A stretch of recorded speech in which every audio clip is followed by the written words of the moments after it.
One summer, his dad tore down a brick wall on the front of his business and told 12-year-old Will and his 9-year-old brother to rebuild it, a job they said was impossible. It took them a year and a half, but they did it. And he said, now don't you ever tell me it's something that you can't do. You don't try to build a wall. You don't set out to build a wall. You don't say, I'm going to build the biggest, baddest, greatest wall that's ever been built. You don't start there. You say, I'm going to lay this brick as perfectly as a brick can be laid. There will not be one brick on the face of the earth that's going to be laid better than this brick that I'm going to lay in this next 10 minutes. And you do that every single day. And soon you have a wall. And soon you have a wall. I've never really viewed myself as particularly talented. Where I excel is ridiculous, sickening work ethic. You know, while the other guy's sleeping, I'm working. While the other guy's eating, I'm working. The separation of talent and skill is one of the greatest misunderstood concepts for people who are trying to excel, who have dreams that want to do things. Talent you have naturally. Skill is only developed by hours and hours and hours of beating on your craft. I always knew that I could work hard enough. There wasn't an issue with discipline, or there wasn't an issue with the ability to sacrifice or the willingness to sacrifice. There's no easy way around it. No matter how talented you are, your talent is going to fail you if you're not skilled. You know, if you don't study, if you don't work really hard and dedicate yourself to being better every single day. Kobe Bryant was the hardest worker in NBA history.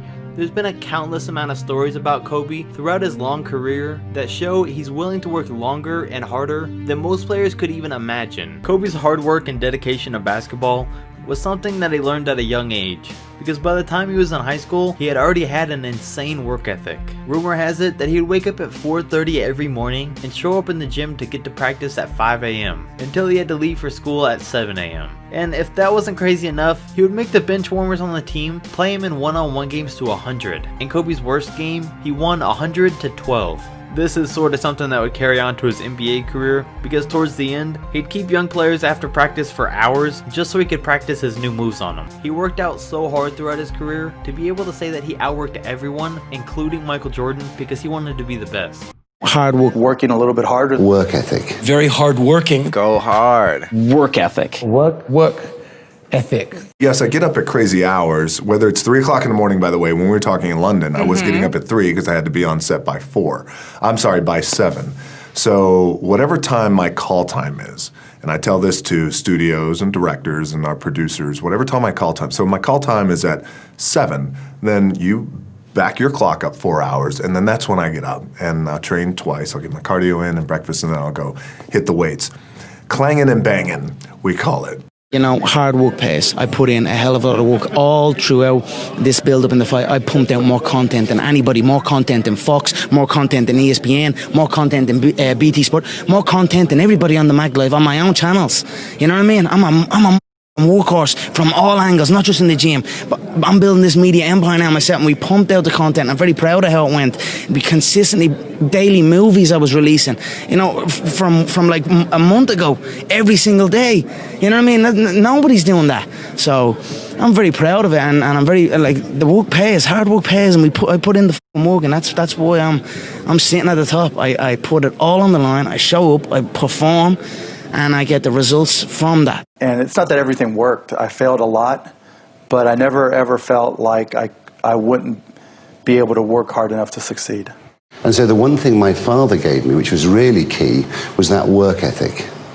That ability to get myself up in the morning, no matter how tired I was, to push myself through those pain barriers. I realize that I have to be very hardworking because I don't have kind of the ease of talent. And I come from that. And I think in a lot of ways it served me very well, in that I am as kind of hardworking as I've ever been, completely without confidence. I have none. I don't want any, because I think you turn your back on the thing, and that's when you get gored, is when you think, I got this. I never think I got this. I think, oh man, don't screw this up. And I go at everything like including you and I sitting here right now. I'm trying to be fully engaged. And that intensity, I think, has served me quite well. But it comes from punk rock, absolutely. Go hard. And then when you think you're going hard, go harder. Like, that's really it. Just hustle. You know what I mean? There's nothing in life that you can't put enough work in every single day and not get better at. You know what I mean? Like, if you want to be good at something, you know what I mean? Like, you can't just like not like do it every day and not get better. It's the same shit with music. It's the same shit with learning how to play an instrument or something. If you spend your time practicing your craft, like, you know, that's really it. Yesterday I was out at the park here with my son kicking a soccer ball around, and we noticed this tree had toppled over from, I don't know if you noticed those heavy winds we had the other day. This tree couldn't handle it. And if you'll notice, this tree has a very shallow root system. So the tree wasn't dug into the ground deep enough to handle the winds. And this is what happened.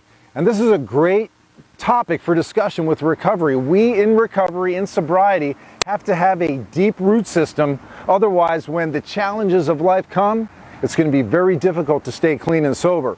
You know, there's all kinds of challenges we face out there that are the storms of our life, whether it's finances, relationship issues, problems at work, whatever it is. So how do you develop a deep root system in your recovery, or another way to put it, a strong foundation for your recovery? Well, it starts off with getting connected. We have to have like-minded people in our life, other people who are traveling the same road we are, trying to stay clean and sober one day at a time. People who have long-term sobriety, who can help guide the way. People who have been where we're at, who can then give us sound advice and head us in the right direction. Start your day off with a healthy morning routine that includes meditation, recovery readings. So we're all dialed in and armored up for the day. When we walk out the door, we're able to deal with all the challenges that come, all of the storms that may approach. They're not going to topple us over. We're going to be able to stand strong because we've got that deep foundation, that deep root system in our recovery. So this tree was just a great reminder to me that for myself, because I'm in recovery as well, that I've got to have that deep root system. I got to stay connected. I got to call people in the program each day. I've got to go to meetings. I've got to be of service to other people. That's another great way to develop that deep root system, giving back, helping others. One of our books says that our lives depend on our constant thought of others and how we can help meet their needs. My name is Eric Rosenfeld, and I'll see you again soon.